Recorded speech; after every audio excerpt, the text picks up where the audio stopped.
терморегулятор W210 220 вольтқа арналған. Мына жерде характеристикалары бар. Подключение схемасы, яғни 3 пен 4 контакт бізде питание болады 220 вольт. 5 пен 6 датчик температурный, 1 метр ұзындығы, аналоговый.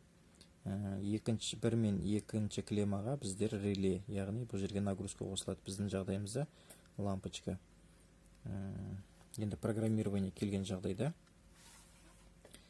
мысалы, температураны қалай қоямыз? S-ті кратковременно басып, стрелкамен төмен немесе жоғары задавать етесіз. Екінші жағдайда глубокий настройки дейді, және S-ті 5-6 секунд басып тұрамыз да, HC деген шығады. Тағы да біліз бассаңыз, H деген нагрев, ыстық, я болмаса салқындату, охлаждение C. Келесі D деген гистеризис, яғни бұл жерде 0-1-ге дейін қоя аласыз.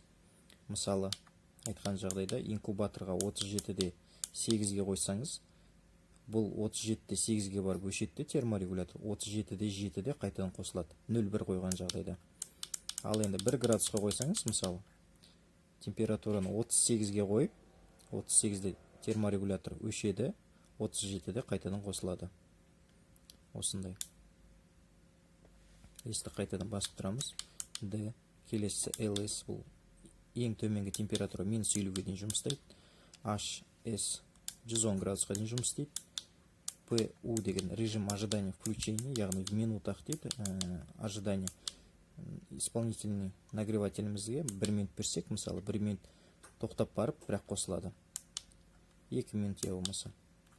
Біздің жағдайымызда 0 болады. Келесі калибровка датчика дейді. Датчиктің өзін откалибровать етсеңіз болады. Жетпей тұрса минус бересіз, көбейіп кетсе плюс бере аласыз. Осындай режим.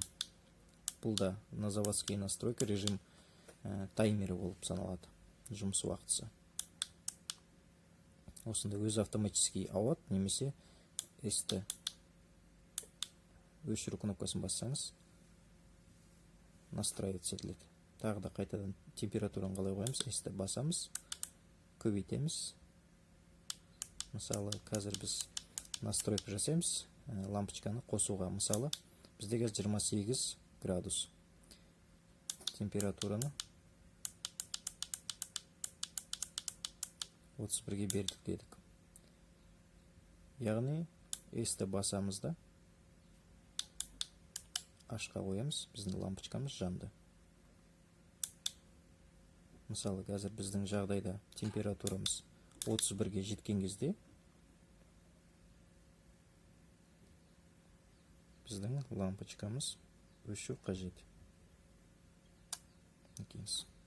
Енді біз 1 градус қойдық, яғни 31-ден төмен 1 градусты алып тастасақ, 30-да 29-да 9, 30-да уже жану керек бұл жағдайда.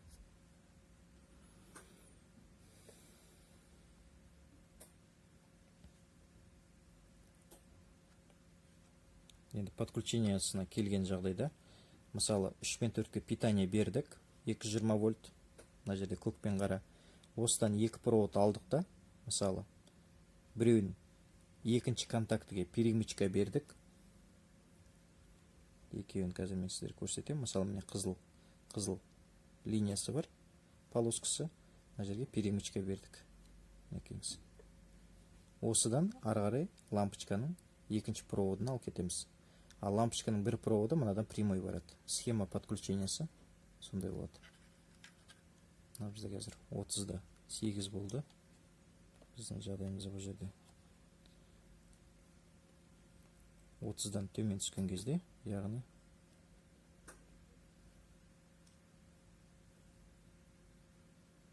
лампочкамыз қосылу керек.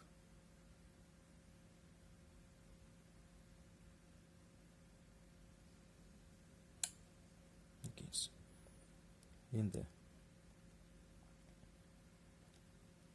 қайтадан 31 градустан жоғары болған жағдайда бізде лампочкамыз өшеді. Схема подключения деген өзінде мынандай қағазы жүреді. Қалай қосылу керек екенін ағылшынша. Мысалы, мына жерде көріп отырсаңыз, осындай 3 пен 4 питание болады. 5 пен 6 датчик, и 1 мен 2 нагрузка. Осындай схемамен қоссаңыз болады.